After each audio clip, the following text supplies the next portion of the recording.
pinagdaanan ko, nasubukan nyo ba na matulog lang sa tabi sa kalye ang sapin yung karton? Wala'y habol.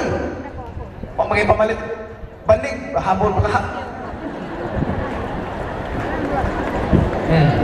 Nakita nyo, ang blessings na gihatag sa Ginoo sa kuha. Naapod mo, anak. Naapod mo, anak. Amen ba?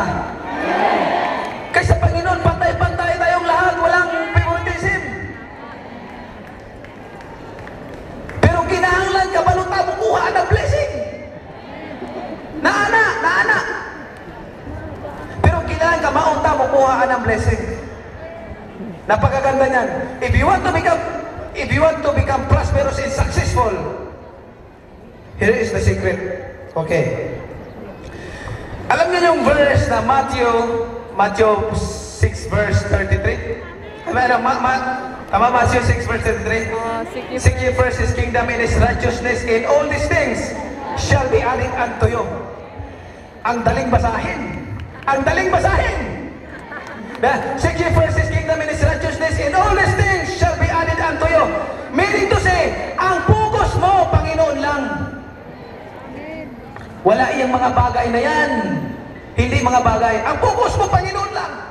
Seek ye first His kingdom and His righteousness, and all these things shall be added unto you. Pag sinabing shall be added unto you, hindi kasali yun.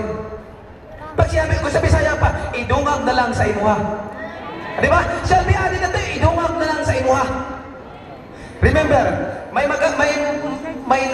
magandang example sa buhay. Si King Solomon na lang. Nakilala niyo si King Solomon? Christians, hindi pwedeng hindi nyo kilala si King Solomon. Pag hindi nyo kilala si King Solomon, yung anak ni King David, kailangan pa natin ang magbasa pa tayo ng Bible. Nakilala niyo si King Solomon? Okay. Naka-encounter niya Panginoon nung kinausap siya sa Panginoon. Sabi ng Panginoon sa kanya, ask whatever you want me to give you. Ba? Tinanong siya ng Panginoon. Sabihin mo sa akin kung ano mong gustong ibigay ko sa iyo.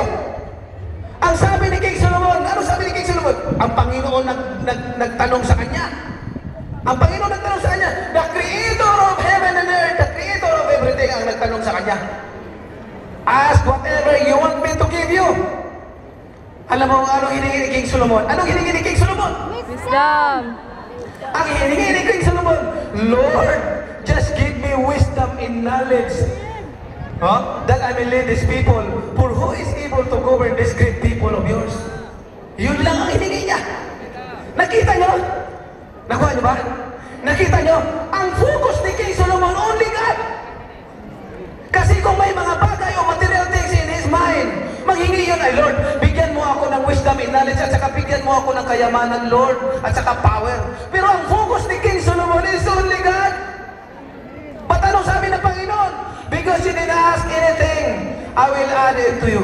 Ano siya, di ba? Tama yung verse na Matthew 6 verse 33. And shall be added unto you. Dinagdag sa kanya, siya ang pinakamayaman na king. Siya ang yung binigay sa kanya yung throne, power, lahat. Kasi ang focus niya ang Panginoon. Ganon din tayo sa buhay natin. Pag focus natin ang Panginoon, walang material things sa mind natin.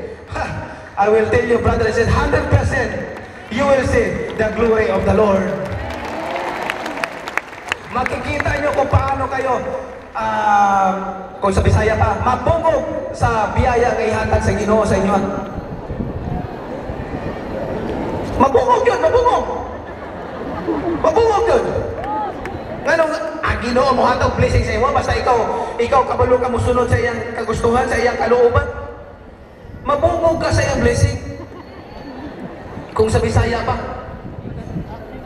Ingon na brother, isa na sa mga dapat atong himuon para tayo maging prosperous and successful. Amen ba?